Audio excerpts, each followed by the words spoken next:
Lo más importante es tener con certeza qué modelo de tarjeta madre es el que tienes e incluso en ciertas ocasiones qué versión es. Esto lo puedes encontrar ya sea en la caja original de tu tarjeta madre, impreso en la misma tarjeta madre, accediendo al BIOS o a través de una aplicación de terceros en Windows. Aquí les dejo un video que les explica de forma más sencilla este proceso esencial. Paso 1. Asegúrate de descargar el archivo BIOS actualizado de su página y que sea el modelo de la placa base Gigabyte exacta, ya que es solo compatible con el modelo de placa base que tienes. En este ejemplo estamos buscando el de la placa base Gigabyte B850M DS3H. En el sitio web de Gigabyte, las descargas del BIOS las encontraremos en la sección Support de soporte y luego Downloads para descargas y finalmente BIOS. Siempre es recomendable descargar la última versión disponible, pero también siempre hay que corroborar o asumir que tienes la primera versión, especialmente cuando compras la placa base nueva, y revisar las notas de las versiones de BIOS liberadas.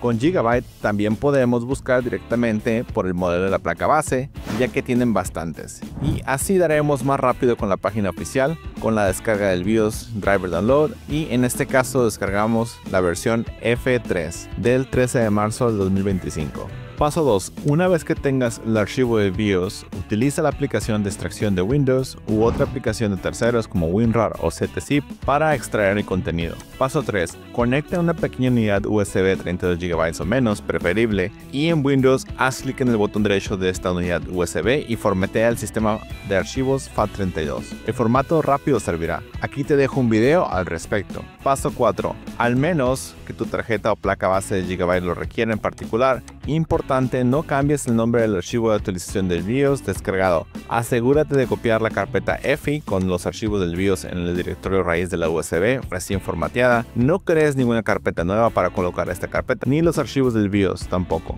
directamente, ya que esto impedirá que se inicie con el proceso automáticamente. Es crucial que estés al tanto de lo siguiente. Si tu sistema está protegido por TPM, Trusted Platform Module y BitLocker, entonces asegúrate de hacer una copia de seguridad de su clave de recuperación, o de lo contrario no podrás iniciar en Windows. Si usas una configuración de orden de arranque particular, toma nota de ella porque se reiniciará durante la actualización del BIOS. Guarda tus perfiles de OC en una memoria USB, de lo contrario todo se perderá. Si has configurado algún tipo RAID, cualquier configuración previamente configurada desaparecerá, por lo que debes de tener cuidado y restaurar esa configuración antes de intentar entrar a Windows. Después de la actualización del BIOS, vuelva a entrar a su BIOS, ya que es posible que necesites reconfigurar la configuración XMP o DOCP de tu RAM, ya que volverá a la configuración predeterminada durante la actualización. Es posible que después de actualizar la BIOS, la función de arranque segura se habilite de una forma predeterminada, por lo que si tiene problemas para iniciarse o cree que está atascado en un bucle o ciclo sin señal,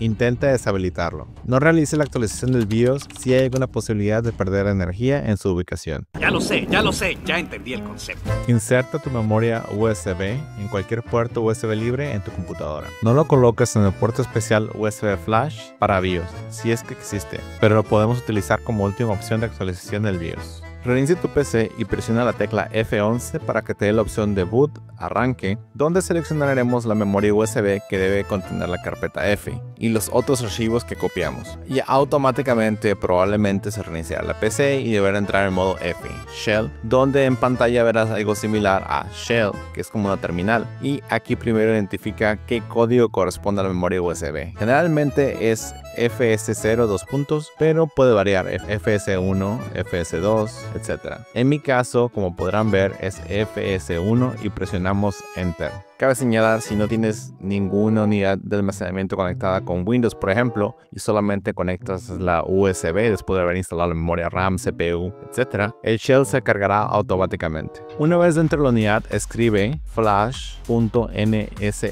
y presionas Enter. Esto iniciará el proceso de flasheo del BIOS automáticamente. El sistema confirmará el estado del BIOS y luego se reiniciará automáticamente. Una vez que el sistema se reinicie, el proceso de actualización del BIOS continuará. Espera pacientemente hasta que se complete. Cuando finalice, el sistema se reiniciará de nuevo para aplicar los cambios. Durante el proceso, hagas lo que hagas, no toques tu PC una vez que esto haya comenzado. No reinicies la PC, no presiones ningún botón, espera pacientemente a que se complete al 100%. Una vez completado, te recomiendo que procedas a configurar tu BIOS. Por cierto, con este video donde ya has completado con la primera recomendación, pero podrás encontrar otras buenas prácticas a tomar en cuenta. Si les gusta este tipo de contenido, smash ese botón de like, suscríbete y dale click a la campanita para recibir notificaciones de nuevos videos.